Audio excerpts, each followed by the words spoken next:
Fall if you think कि आप किसी को शहीद करके हमें कमज़ोर कर सकते हो, तो ये जो मजमा देख रहे हैं ये सब रोज़ेदारों का मजमा है। सब रोज़े में आए हैं, सब बड़े कमज़ोर होंगे फिज़िकली, पर ये अक़ीदा हमारा है, ये हक़ पसंद लोगों का तरीक़ा है कि वो चाहे कितने भी थके क्यों ना हो, कितने भी कमज़ोर क्यों ना दिखे लोगों को, लेकिन ये जो खुदा को चाहने वाले लोग हैं, ये जो हक़ को चाहने वाले लोग हैं, ये कभी कमज़ोर पड़ ही नहीं सकते।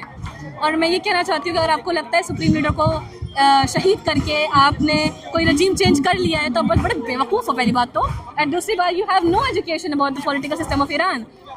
इट हैज़ लिटरली कॉन्स्टिट्यूशन, और विलाय फ़कीह फिर चुन लिया जाएगा। आप क्या कर सकते हो? There are literally people who are working for it, and the thing is ना ये जंग रुकने वाली है, ना ये जंग कभी ख़त्म होने वाली है। ये हमेशा हक़ और झूठ के बात की थी, हमेशा से।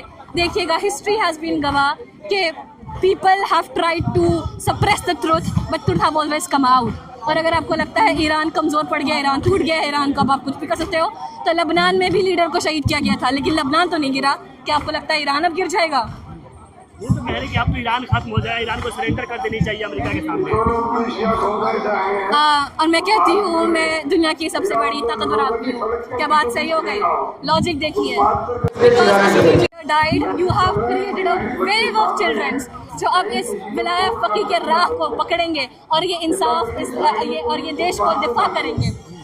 ईरान, अगर आपको पता होगा, इराक और ईरान के सेकेंड वॉर में they were literally no people left, जवान बचे ही नहीं थे देश को प्रोटेक्ट करने के लिए। तो मैं याद दिला दूँ, 14 साल के बच्चे जंग लड़ने गए थे, 12 साल, 13 साल, 11 साल के बच्चे जंग लड़ने गए थे। माओ ने अपने 4, 5, 6 जितनी भी औलाद थी सब इस देश के लिए दे दी है।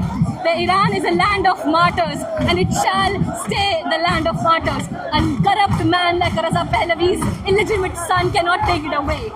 आप लोग मतलब ईरान के लिए लड़ने के लिए तैयार है अमेरिका से? आप लोग ईरान के लिए नहीं, हम हक के लिए लड़ने के लिए तैयार हैं। सुप्रीम लीडर हमेशा कहा करते थे कि ईरान बचे ना बचे इज नॉट अ क्वेश्चन, इस्लाम और हक बचना चाहिए। हमें अपने इस्लाम को बचाना है, हमें अपने हक को बचाना है, अपने ईमान को बचाना है। अगर आज मेरा ईमान बचाने का तरीका ईरान को सपोर्ट, ईरान के साथ लड़ने का है, तो मैं वो भी बर्दाश्त करूँगी। और मेरे वालिद और मेरे वालदा ने कोई कावर्ड, नामर्द बेटे ना बेटियाँ पाली हैं।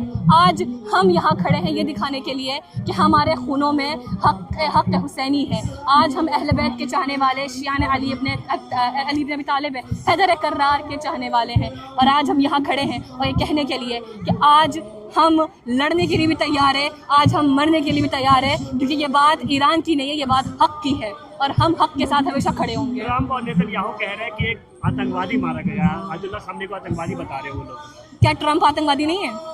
Just because we don't say doesn't mean that he is not. Let's be very real.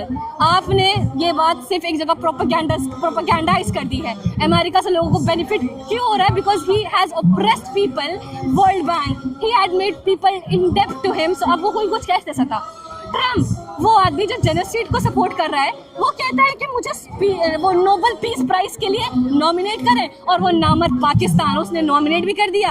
अरे कौन कह रहा है किसको टेररिस्ट? ये भी तो देखिए, he is projecting himself on the रहबर। द रहबर has never lived in luxury, has never had any, have never owned many clothes और मेनी मनी और समथिंग लाइक दैट। उन्होंने देश तक नहीं छोड़ा। ट्रम्प, उसने बच्चों का रेप किया है, उसने बच्चों को कत्ल किया है, उसने जेनोसाइड सपोर्ट किया है, उसने मुल्कों में औरतों के साथ कितना बुरा किया। आप खुद देखिए उसके खुद के मुल्क में क्या हो रहा है, औरतों को मारा जा रहा है। किस बात पे? फॉर दस in the name of ice, in the name of immigration, in the name of protecting the what. Nazi ने भी सेम किया था, सेम थ्योरी, सेम लॉजिक वहाँ भी लगा दी गई, पर उसको तो टेररिस्ट नहीं बोला जा रहा है, because he for now is the so called leader of the world. पर रिमाइंड यू अगेन, नाज़ी भी सोचा था कि वो बहुत बड़ा, हिटलर भी सोचा था कि बहुत बड़ा आदमी है, वो कभी गिरने वाला नहीं है, पर वो भी गिरा। फिरौन ने भी यही चीज़ सोची थी, फिरौन भी गिरा। और आज मैं आपसे फिर कह दूँ कि एक वक्त आएगा जब ये पूरा दुनिया बोलेगी लब्बैक या हुसैन, लब्बैक या मेहदी। लेकिन आप लोग कह रहे हैं कि हर घर से अब्दुल्ला खamenei निकलेगा, कितने खamenei को मारोगे?